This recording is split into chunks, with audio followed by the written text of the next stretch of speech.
Welcome, everyone, and thank you for joining us today for NAR's webinar on downtown revitalization strategies.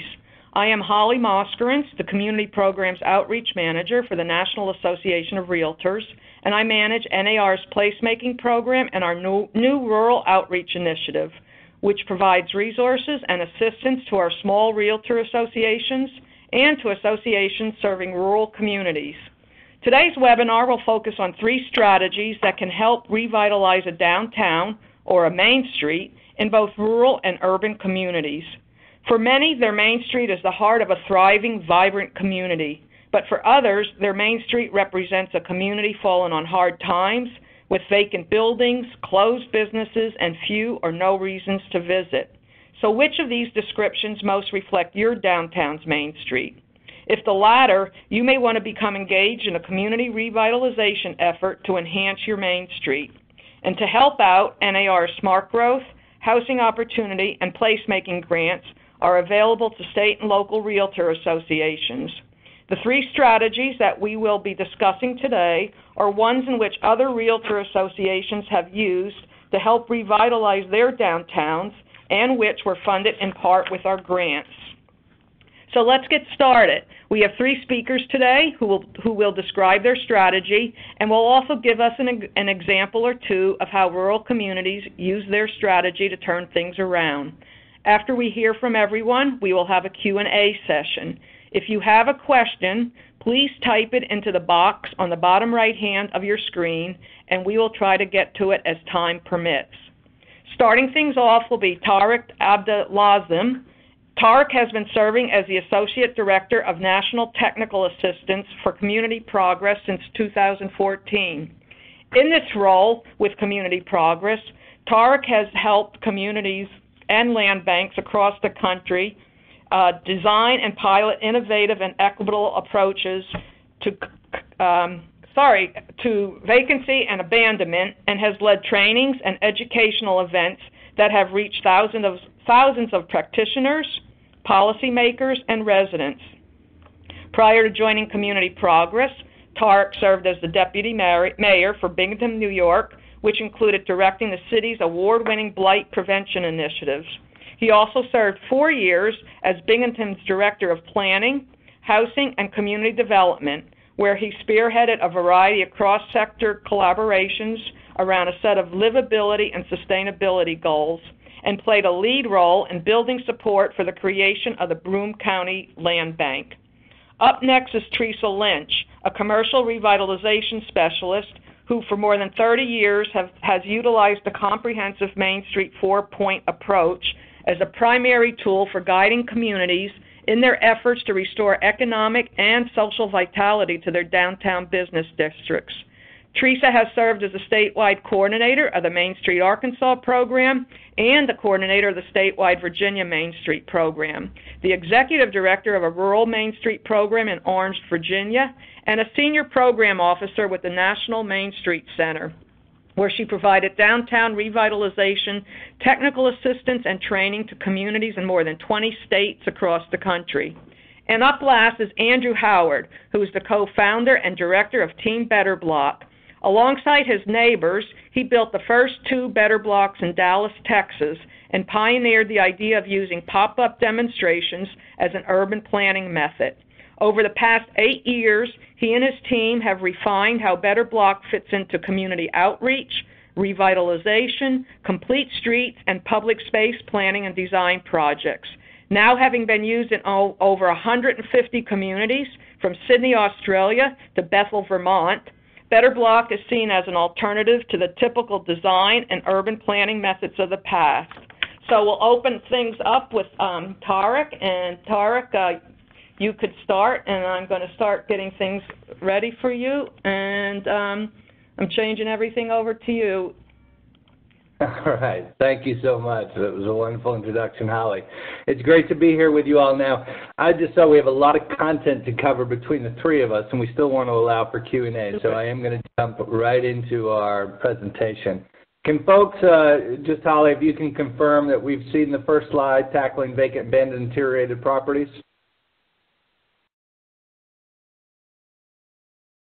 I'm sorry, what did you say? Can you just confirm that you are seeing the slides move through? We're at the About Us, Center for Community Progress. I am, so I hope everyone else is. If folks don't, just drop me a Q&A, folks. Okay. So I'm going to quickly jump into it. But first, we'll do a quick introduction about the Center for Community Progress. We are a national nonprofit, and we'll be celebrating our 10th anniversary next year. Not a large firm, just about 20 employees, but we punch well above our weight.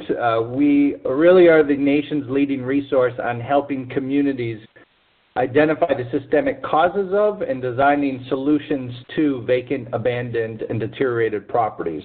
We really work at the systems level, and I'll get into what that means in the presentation, and we have a strong focus on racial equity and justice.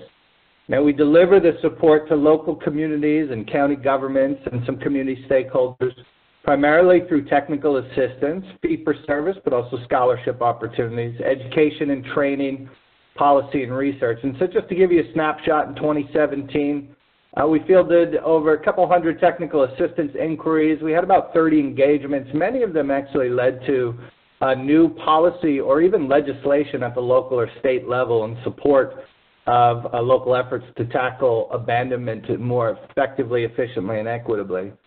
We've also distributed thousands of publications, and our educational programs have reached nearly 4,500. Our flagship educational program is the National Reclaiming Vacant Properties Conference. It is this October, 2nd and 4th in Atlanta, and certainly encourage folks, if you can make it, it is an incredible opportunity to network, but also to learn from some of the best practitioners in the field about this work. I do want to start off in being very honest here, right?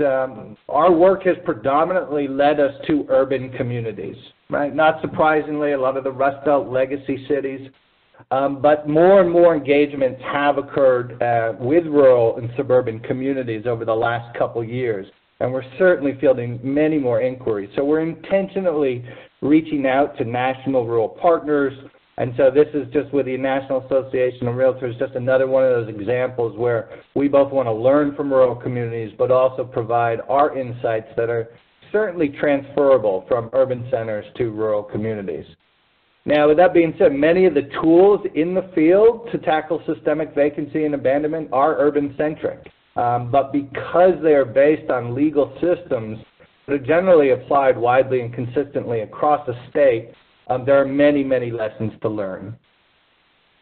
I would also say that small and rural communities have their unique challenges. Some of the communities that we've actually worked with or talked with over the phone, they don't even have property maintenance codes. Obviously, as code enforcement is an important preventative strategy, this makes things very challenging. Yet if they do have a code, often they are resource constrained, and so maybe it's just a half or part-time code officer, which usually makes it very difficult to tackle some of these challenges. As I mentioned, fiscal constraints are very real. Rural communities are struggling just as much as, if not more than, high-density urban centers. And then this last one, of course, you know, the perceived or real cultural differences, the rugged individualism in our rural and smaller communities. Now, there is research that shows that sometimes in courts, for instance, in local courts, that judges will actually favor individual property rights over community interests. So there are some instances where, again, real or perceived, this can create some challenges to effectively implementing some solutions. Now, I want to touch on something. Obviously, when we talk about, you know, systemic vacancy and abandonment, I'm sure people have in their heads pictures of Detroit or Buffalo or Cleveland or Gary. And a lot of folks understand that there's just been a massive population loss from these legacy cities as factories and centers of jobs have closed down. But the reality is that these job losses and population losses cut across all communities. So you can see I'm just providing you a few examples of a couple rural counties in upstate New York and their principal cities. And you can see that the population loss is just as dramatic, if not more, than you'd see in some of the more kind of popular stories that we hear in the news often. So if you look at Steuben County and Corning and Hornell, you see 30 to 40% decrease in population over 60 years. Same thing in a neighboring county in Chemung County. Again, these are in upstate New York. where the county has basically been flatlined. The city of Elmira, its principal city, has lost again 40% of its population. And you are all in the market. You understand what this means. This means that we have a significant imbalance in the market, a significant imbalance between supply and demand. And that is the underlying problem. Fundamentally, this is an issue of underlying economics, but it is exacerbated by ineffective, inefficient, and/or inequitable systems. And that is exactly where we bring our expertise, our legal and policy and practical expertise to look at state and local laws and policies in code enforcement, in delinquent property tax systems, in mortgage foreclosure systems, and also whether land banking is available, to really think about what are some changes we can make so that despite the underlying economics, at least the solutions and the systemic approaches are far more effective, efficient, and equitable. So the one thing we work with all communities, and I think that this is certainly applicable in rural communities no matter how small, is that your approaches really need to be data-driven and systems-based. But just start with data-driven. You know, there are some key predictors for VAD properties, and VAD is vacant, abandoned, and deteriorated properties. And the most common predictor of vacancy and abandonment is tax delinquency. So certainly this data is being collected by local governments or county governments. It is available. The problem is that these predictors are often kept in silos, and there's really no commitment or effort from local governments to integrate, to aggregate this data, to map it and visualize it so you can actually start to see trends in the community, but also predict where problem properties are going to emerge. So some of those other common predictors, code violations, utility shutoffs, and again, most communities provide water service, so again, this is a data set that is available. If a utility has been shut off 6 months or more, you recognize you likely have a vacant property that's going to cause nuisances in the next 2, 5, 8 years, depending on how inefficient or ineffective those code enforcement and tax delinquent systems are. So we encourage communities to take the time, build a data-driven approach, and you can really start to see trends in your neighborhood. Now, in an ideal situation in Pleasantville, USA, every homeowner is maintaining their properties, every homeowner is paying their mortgages and taxes. There's absolutely no blight or nuisances whatsoever. But clearly we know that that's not the case, right? We have fire-damaged homes pop up. We have rentals that are abandoned, drained of their equity, and then left for the taxpayers to deal with. Same thing with homes sometimes, vacant tax delinquent, or someone dies and they didn't have a living will, and now the title is fractured among many different heirs. So it's these two preventative systems that are obviously key, right? It's our housing and building code systems and our delinquent property tax. But I want to make very clear is that just because someone doesn't maintain their homes or because somebody doesn't stay compliant with timely with their taxes, it doesn't mean they're a bad actor. Certainly there are a lot of folks who are experiencing economic hardship. Maybe there's a temporary loss in employment and loss in income for a couple months. There are mental health issues with many residents and communities with hoarding. So we always encourage communities, first and foremost, you have to build equitable strategies. They must be in place. Do not create more harm for those vulnerable members in your community and actually worsen the levels of vacancy. So we talk about repair programs for income-eligible senior homeowners to fix code violations, or make sure that local or county governments who are collecting and enforcing delinquent taxes have tax payment plans for families who maybe lost their job. Now, when those equitable strategies are in place, it's then we could start to look at really efficient and effective systems, such that if an owner remains neglectful, purposefully neglectful, and the property that is vacant continues to create nuisances and harm for that community, what we want to do is have those systems that can compel the transfer of that property to a responsible owner. Oftentimes we work in communities where delinquent property tax enforcement laws, either by the state or practiced locally, they'll let a property sit for 5, 6, 7 years. So we come in and we say, what is the barrier with the law? Or what is the barrier in practice? And how can we create more efficient, effective systems, again, so those properties don't cause a prolonged harm to the community. So that was a very quick way to talk about the work that we do. I want to touch on very quickly 2 services that we provide. Holly mentioned one of those. Through our educational program, we offer place-based trainings. We actually use we've developed a curriculum that we place online. It's a really in-depth 6-unit curriculum that touches on all of the key areas and systems when trying to tackle a systemic vacancy and abandonment. And then we work with the communities to pick certain modules, to put together a half-day or a full-day training. And then we do our best to make sure that those modules are not cookie cutters, right off the shelf, but that we start to embed local data, local initiatives, local conversations within those trainings so that it very is place-based specific. And that we know we're not presenting solutions that might work in West Virginia, but that wouldn't work in Pennsylvania. We can customize and engage this to any constituency. And so we did work with realtor associations both at the local and state level in High Point, North Carolina last year. And we put together a training, involved the realtors, involved some community stakeholders, and then obviously a lot of elected officials and staff from city and county government. And it was really an amazing opportunity because we had just finished about a 1.5 year engagement, technical assistance engagement with High Point. They had made some tremendous progress in their data collection and their housing and building code enforcement and their tax systems. And so it really was an opportune time for them to share back with the realtor community what they've been doing, but also the role that the realtors could play in the revitalization work going forward.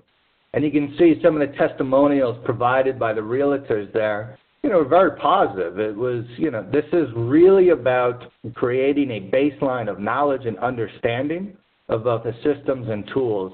And you can see that they left feeling much better informed, not only about what the city's doing, but what the state and city laws allow, and again, their role in that work. In a second service that we provide, and then I'll be turning this over to Teresa, is obviously traditional technical assistance, where we have expert staff, and there's only a team of three of us with a couple fellows. So again, we're scrappy. But we provide high-impact, cutting-edge technical support to help communities basically assess the systemic causes and then design solutions to create more effective, efficient, and equitable approach to VAD properties. And what I wanted to emphasize here was that, we again do a lot of work tailoring this assistance to local needs and priorities. We're former practitioners and policymakers. We certainly defy the traditional consultant model. We don't come in to say yes, yes, yes to everything the community asks of us. We really do come in to challenge the community. We do an independent and very critical assessment of all of their systems and practices, and then we work with them not in a finger-pointing exercise, but certainly just a very honest exercise to identify where there are some deficiencies in practice, in operations, in resource allocations, but most importantly in policy and legal at the local and state level, that simple changes can make some dramatic improvements. Now, we deliver that service and provide communities a whole host of deliverables. I'm having a problem advancing my slides. Oh, there it is. You can see from some of the resources on our webpage, we've delivered cost of blight studies for certain communities. We've then delivered very highly technical memos on specific questions. We've drafted legislation or policies. We realize that there needs to be either local or state new law passed, and we've helped communities draft, advocate for, and educate officials about and successfully pass legislation and policies. But also stuff like open space action plans, and we really try to be as creative as possible to help communities meet their particular needs. So here's one example where we provided technical assistance to a much smaller rural community. It's the city of Ogdensburg in New York, northern New York, right on the Canadian border. You can see the population less than 11,000, very rural county. Their population has declined almost 35% from its peak in the last 60 years. Major employer are state prisons, and obviously, like many other smaller rural communities, fiscally strained with little capacity. They asked us to come in and they said, look at everything. Again, do one of our general assessments on all the systems and practices related to vacant and abandoned properties, and help us think about very cost-effective ways that we can make small reforms to draw a big impact. We provided them a very highly technical memo after doing a lot of prep, interviewing stakeholders, doing a 2-day site visit, and in just 7 months, we've seen some really impressive work there. So the city moved forward, created a new land bank under state enabling legislation that's allowed in New York. And they've already acquired what they identified as the dirty dozen. It was our recommendation to find some of the most visible, harmful properties in the community, take action, acquire them, and secure some grant dollars to demolish them to show a quick early win. They're already on schedule to do that before the end of this year. They're looking at shifting their entire approach to delinquent property tax enforcement. It's too complicated to get into now, but shifting from the sale of tax liens, which transfers the foreclosure power over to investors, and to keep that in-house and to do a judicial and rem foreclosure, which would then create a pipeline of vacant tax delinquent properties for the land bank to repurpose and reuse. They've tapped statewide grants to boost capacity in code enforcement. They don't have massive data systems. They're just using spreadsheets, but they've found incredible, small, smart ways that they can change their data collection practices to analyze them in restructured interdepartmental work groups and to rely on some external support, some regional agencies with greater capacity to help them with the mapping and analysis. So I hope you get a sense that while a lot of the work we do is urban-centric, we are seeing, again, more and more inquiries from rural communities, and a lot of these insights and lessons can be translated to rural communities. And most importantly, it's establishing a baseline of knowledge and understanding and building a shared consensus around what's possible and what's not that would be of incredible value to rural communities. Feel free to drop by our website. There's plenty of resources, whether general publications about data practices, land banking, or some of the great work that we've done in many communities all across the country. So thanks for your time today, and I really look forward to Q&A at the end.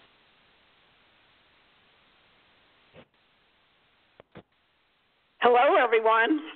Thank you, Tarek, for getting me on here. This is Teresa Lynch, and I'm going to talk to all of you about Main Street downtown assessment projects that I have done in some rural communities through the NAR and local or regional realtor associations. I've had a long time, as Holly has suggested, experience with the Main Street programs.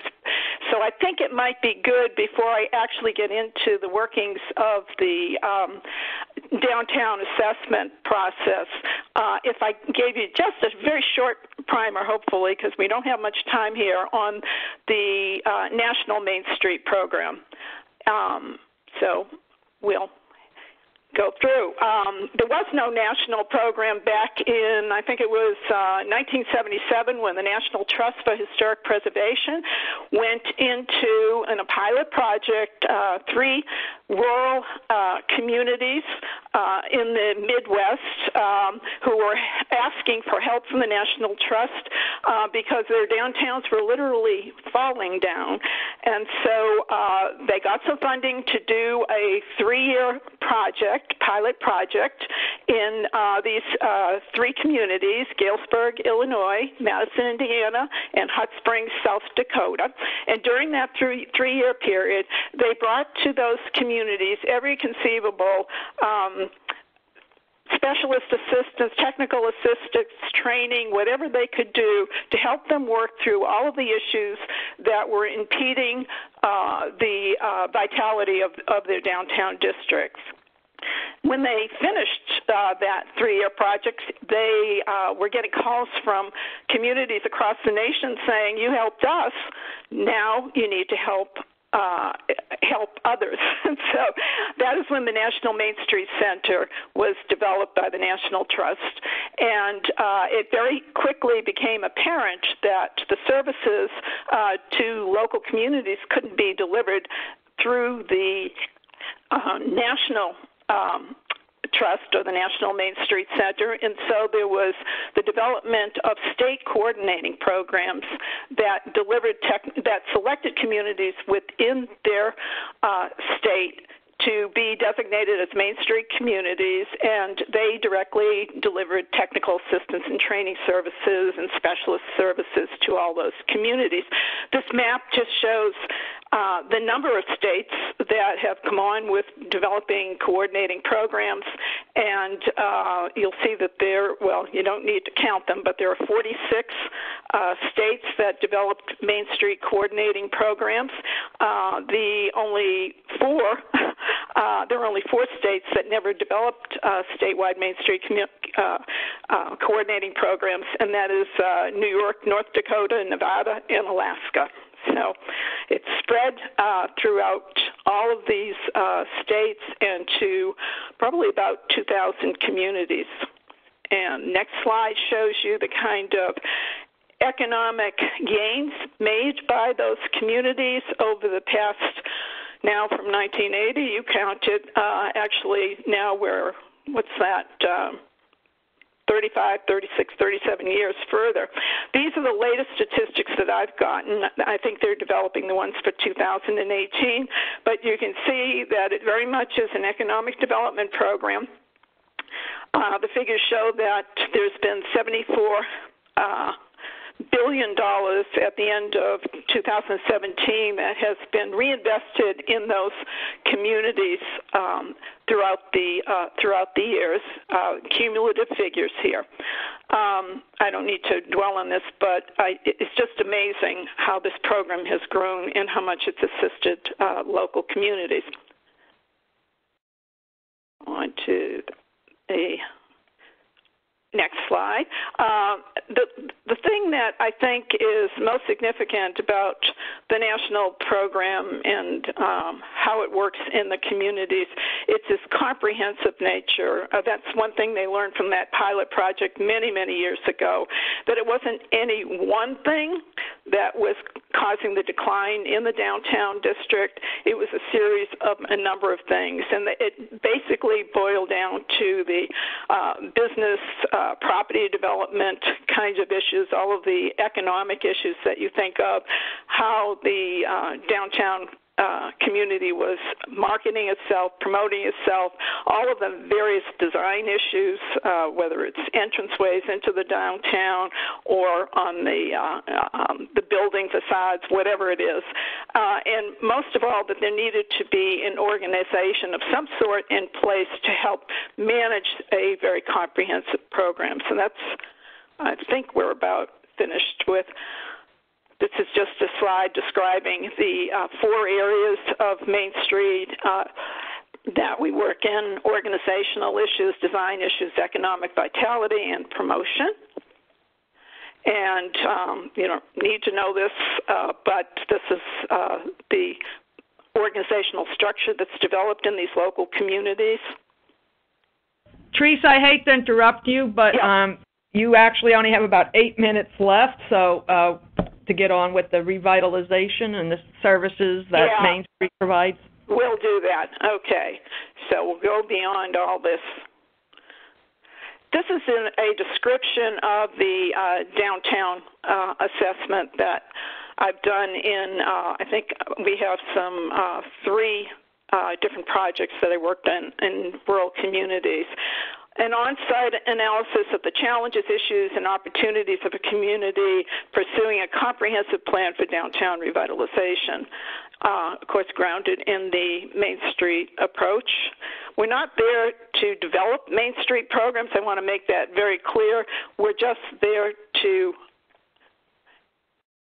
using the Main Street 4-point approach to look at that through that lens and analyze all of the issues that are affecting the downtown district, and then we are recommending strategies. These are some of the things that need to be in place before we come out for an assessment visit, or before I come out for an assessment visit.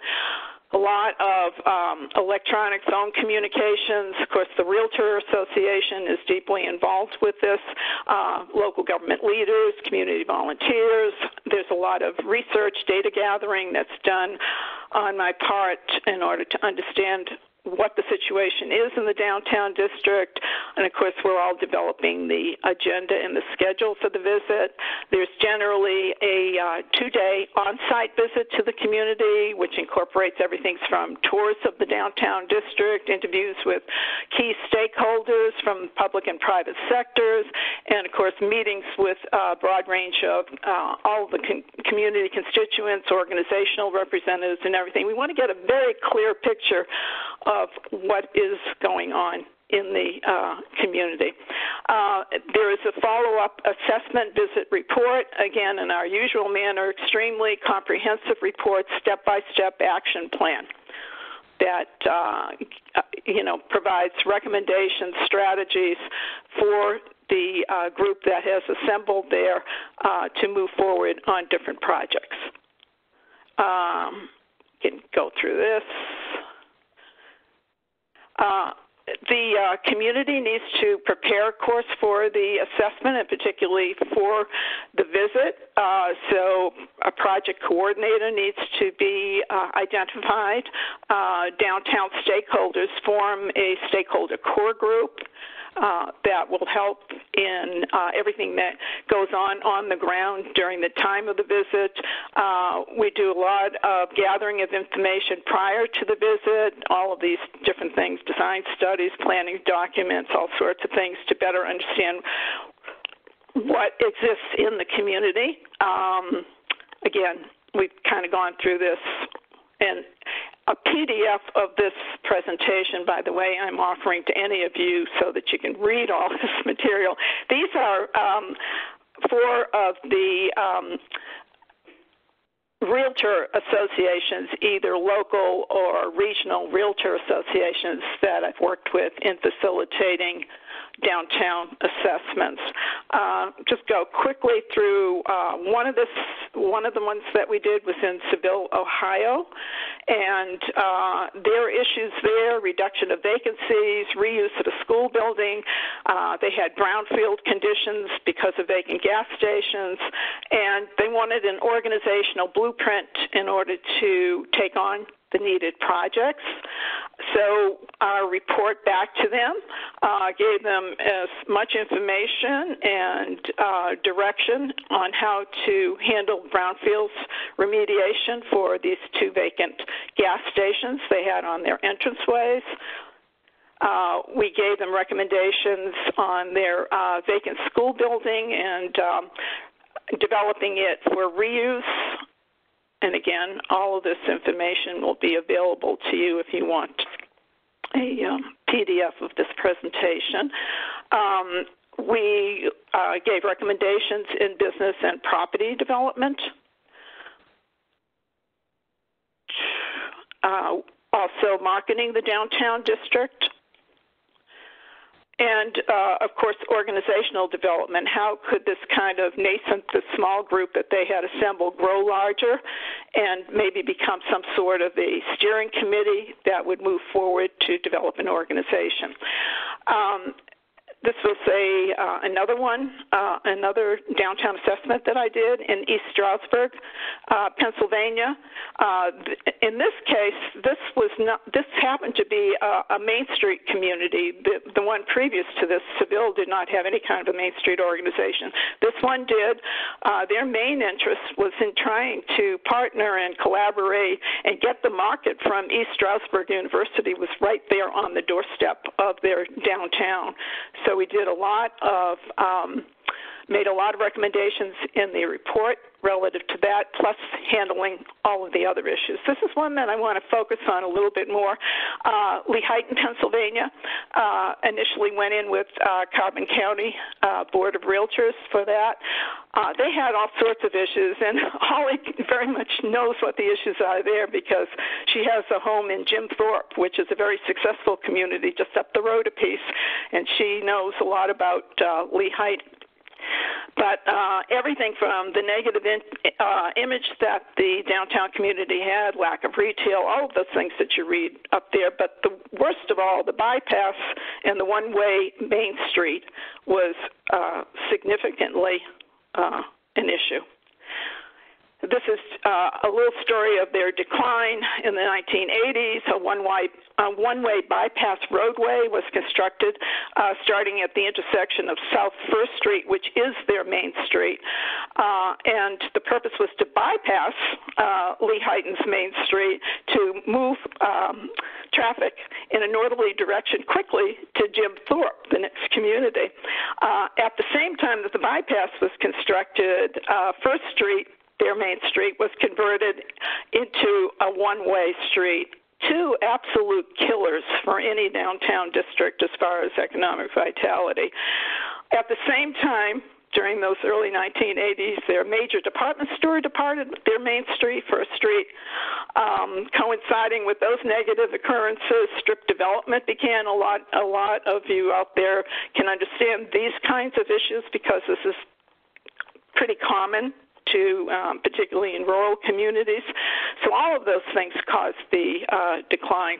So we had a lot of work on our hands on this downtown assessment report, but we did everything we could on reducing the number of vacancies, encouraging how they could encourage investment in properties, how to market the downtown, a lot of information about improving the appearance and functionality of the 1st Street corridor, and particularly with regard to developing the riverfront area and improving access from the riverfront to the downtown district. Now, oftentimes we do these assessments and then you never hear back what actually happened after that.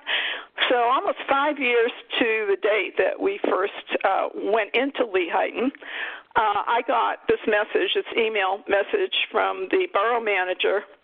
And she said, "Hello, Teresa, hope all is well. I want to touch base with you and let you know about all the good things that are happening in Lehighton." And then she went on to mention all the good things. And she said, however, we still have some issues here, and wondered, because when you finished the assessment, thought we might be able to get into a new phase for it. And what they particularly needed was how to, and I'm going to just go to the next slide because I just want to show you all the things that had happened in the 5 years, all of these very notable projects that had happened in Lehighton. And this is kind of a list of everything good that had come out of some of the recommendations we made, but I think more so about just coalescing the community about something they could do and them having a much more positive attitude. So this is a list of the many things.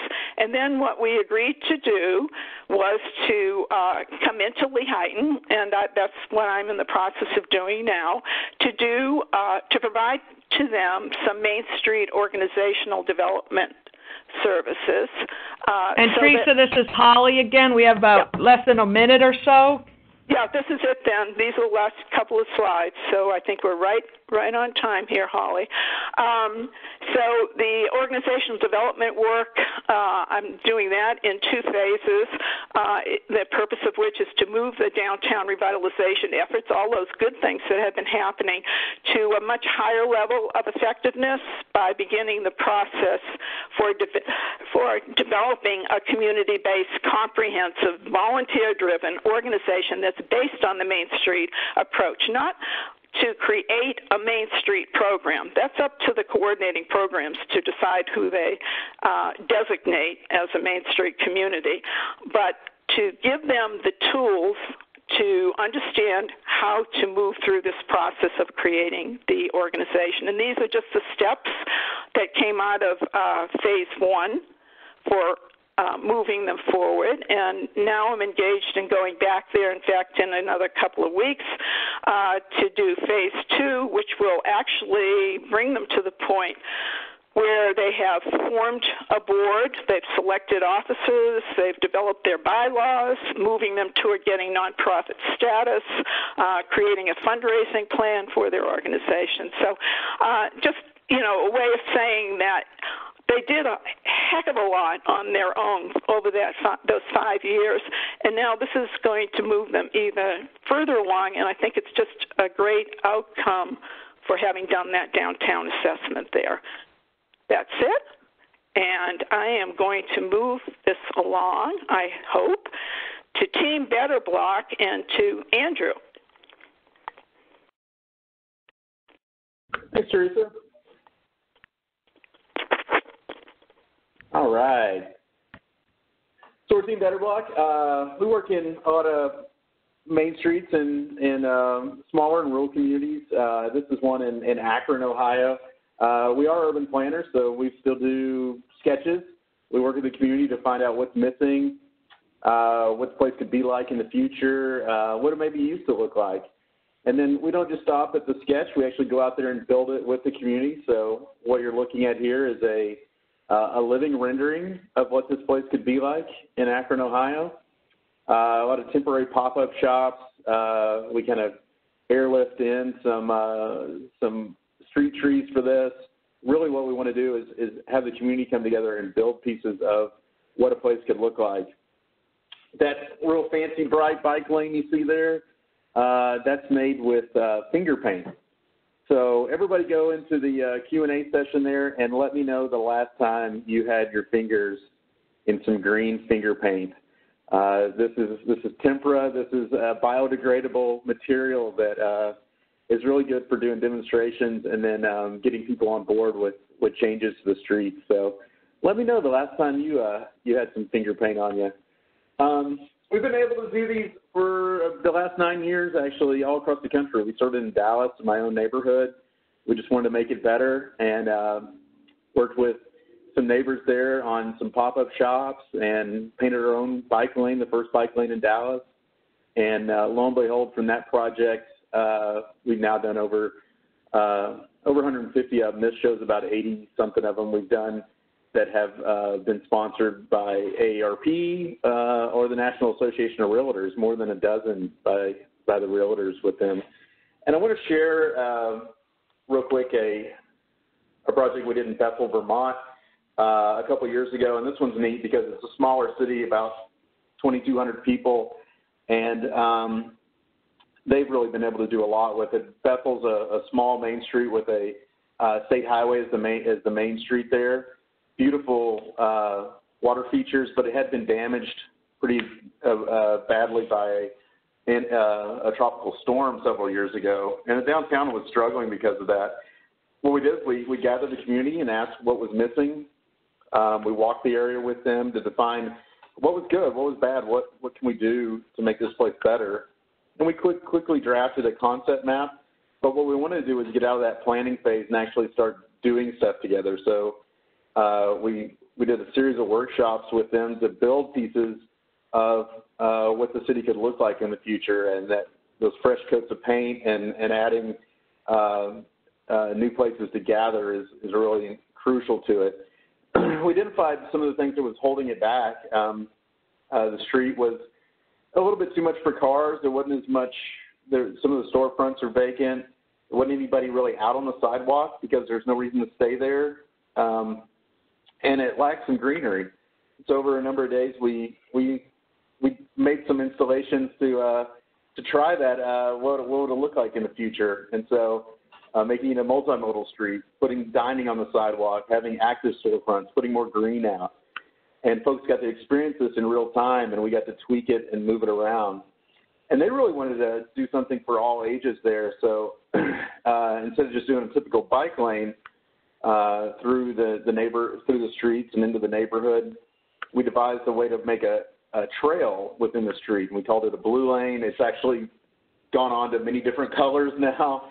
We found that people really identify with it, but the thing is to not just have bikes, but scooters, people on rollerblades. I think they said flying carpets and horses. We didn't have any horses, but we did have this little girl with her stick horse that was really cute. What this did, what we're trying to do is really bring the speeds down of that street. Beforehand, it was reaching almost 27 miles an hour on that street.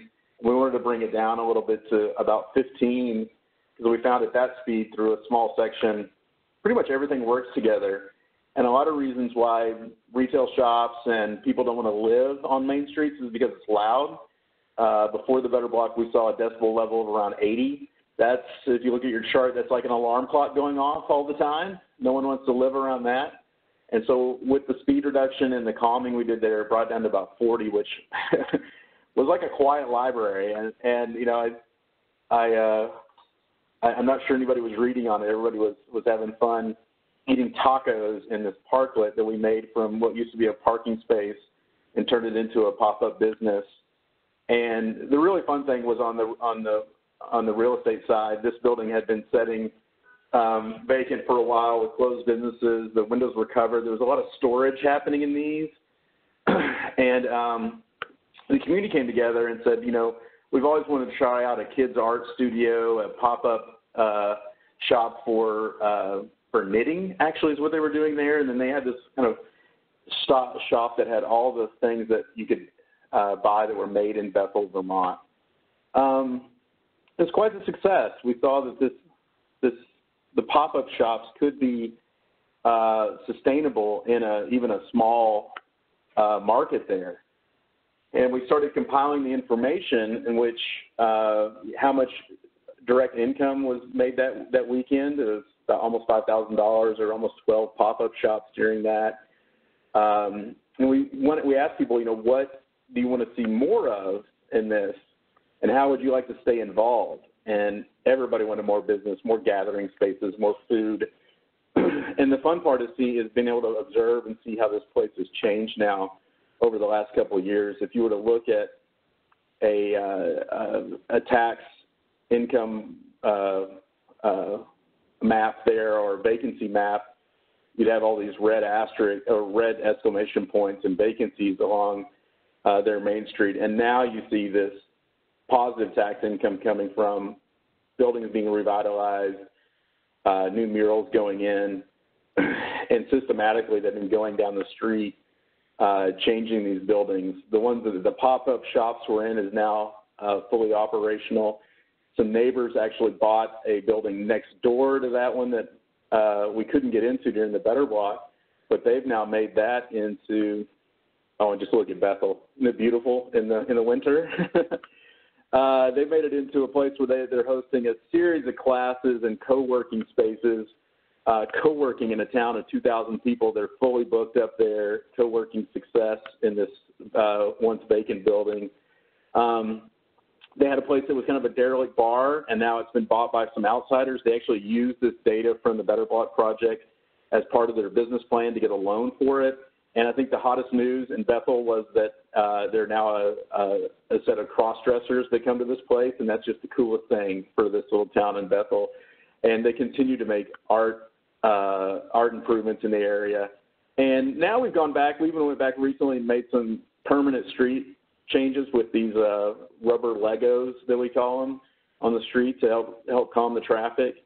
And really what the secret sauce there is the mixture of homeowners, property owners, small entrepreneurs that have come together to do this and actually won an award for doing that in Vermont. Basic things that this kind of project uses is placemaking. Use a triangulation of seating, something to do, and something to eat and drink in a very small location is always critical to put those in short distance of each other. So my advice is to you, whatever you're trying to get accomplished in your city, give it a name, give it an identity, something that people can resonate with. Set a date, and don't make that date too far off. We usually use about 90 days to get to a Better Block. If you do too long, you're going to talk yourself out of it, and you're going to wear people out with going on too long. Set a short date and get action. Make it public. Put it out there, and the right people will find you and surround you to get your project done. Thanks for your time. Look us up if you want to see some other examples. We're doing a couple other rural communities this year in Maine, And so we look to have more understanding of what rural communities are looking for in livability. Thank you. Well, thank you, Tarek, Teresa, and Andrew. And if any folks have any questions, please type them into the box on your bottom right-hand corner, and we will get to them. I do have my information now up on the screen, so if you have any questions about the webinar, this will be recorded so that if folks missed it, you could send them the link, which will be on our Rural Outreach Initiatives website page. Also, so the most part for these programs, they have all been funded with one of our grant programs or can be used. And all of our consultants that you heard today are not our consultants, but our speakers that have served as consultants. They all have worked with other realtor associations, so they kind of know what you guys are up to and what you're dealing with. And I am waiting for some questions to come in, but I see no questions are coming in. I don't know if our speakers have any last-minute sort of wrap-ups to say or want to add something to their presentations, but you can have the floor. Holly, this is Teresa. I just wanted to add, I see that there have been a couple of questions, I'm terming it correctly, in the chat room, asking whether or not my presentation would be available or how I can make it available to you. It definitely is. I have it in PDF form.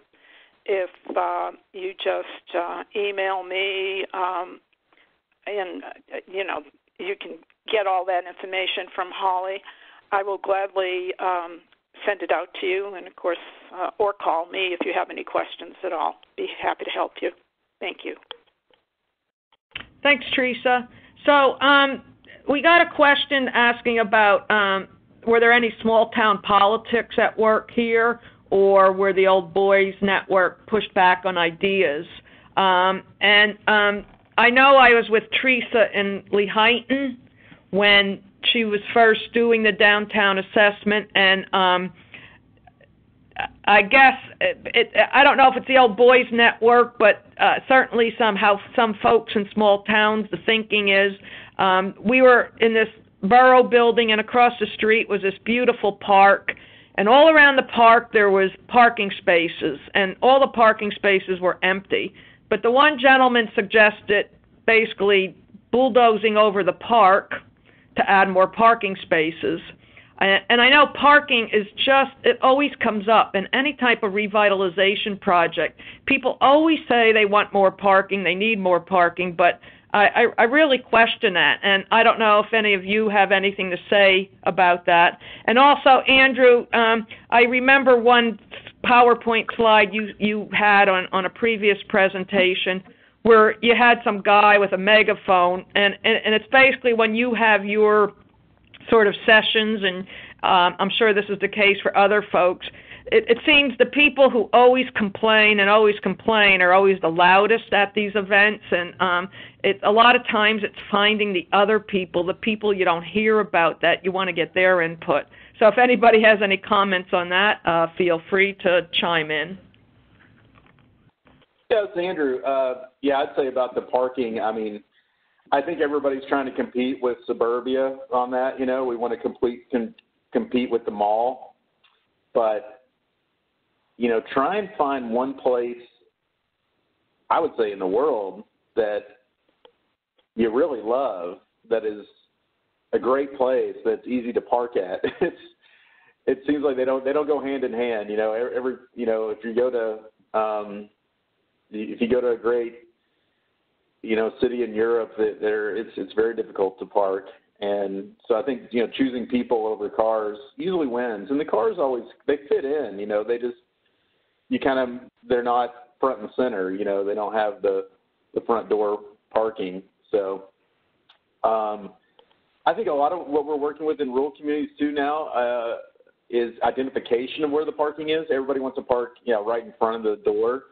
And so we've been working in Noonan, Georgia, where we're working with some of the parking lots that are kind of behind the main street or maybe a block or two off, and we're giving them a name. So naming it, like railroad parking, and making a big sign out of it, or making some kind of crazy piece of artwork there. And so it gives them an identification of it. And so at that point, it's not just, park in the parking lot off 6th Street. It's, park at that, place with the interesting piece of artwork or something. So kind of placemaking at the parking lot.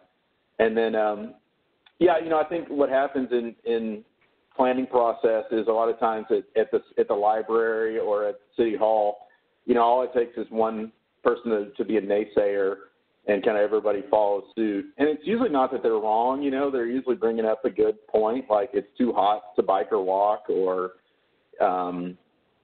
that will never work here kind of thing because we did it one time. But, when you can get people, I think, out in the field and actually doing something and working together, you seem to figure out those things that maybe have hold back your city. Everybody deals with climate. Everybody has some sort of piece of climate, unless you're living in the Mediterranean, that is a nuisance and you have to kind of get over. So I think when you kind of get out of the City Hall and start doing stuff right at the neighborhood level, you're going to get some more positive feedback. You're going to get people that really love and care for a place and want to be part of it. Thanks, Andrew. So there is a question about housing, and I know you guys probably, that's not an issue you deal with, and it's the question, are new housing models being implemented to bring people into towns? And we do, I am hearing a new term called middle housing, where we're building sort of, large complexes, and we're building single-family, really large homes, but nothing in between. And I think, at one point, affordable housing was not a factor in rural communities, and now that is really becoming an issue and a challenge in rural communities. So I don't really have any, I don't know of any kind of new housing models per se, but we do have another person on staff, Wendy Penn. She manages our Housing Opportunity Program. She may have heard of something that, that's out there. We have our Housing Opportunity Grant, and that is to use to conduct activities, including studies and all kinds of other things to increase housing opportunity, affordable housing, and workforce housing opportunities in the community. Another asset you may want to look to is something called the National Housing Conference, and they're a great resource for housing. So I don't know of any offhand myself. I don't know if any of our speakers do, since this really isn't their kind of issue area, but I'll throw it out there to them. Holly? It's Teresa. Yep. Yeah. I with regard to downtown revitalization and the work I've done, over the years with Main Street, we are very much involved with upper story housing, in the conversion oftentimes of, it's sometimes not even just upper story housing, but it could be some sort of senior housing in an old school, a conversion of a vacant school into housing that is right, either right in the downtown, right on the edge of the downtown, to upper story housing in major rehab projects, 2- and 3-story buildings. And those exist in rural communities where you look up and there is nothing there in the upper stories, or it's being used for storage or whatever. So we're very much involved in redevelopment of underutilized buildings which can be converted to housing. So yeah, we do a fair amount of that. Thanks, Teresa. So we are just about out of time. If anyone still has a question after this, you can certainly email me I did put my email address up. And also for those folks who are with associations or small boards, small realtor associations, I do encourage you to go to our Rural Outreach Initiative website page. There's a questionnaire on there that asks about the challenges in your community and which ones you may want to be involved in. And you fill that out, and I'll get back to you, and I will give you some kind of one-on-one consulting on what to do, what I've heard, what our programs you can take advantage of, and I may connect you with other staff that could really direct you in the direction if it is in another thing outside of my jurisdiction. So I do encourage all of our realtor associations to take advantage of our Realtor Party programs, including our community outreach grants. And with that, I want to thank all our speakers, and I want to thank all our attendees for joining in. And again, I'm here. If you have any questions, just give me a call or an email. So thank you, everybody.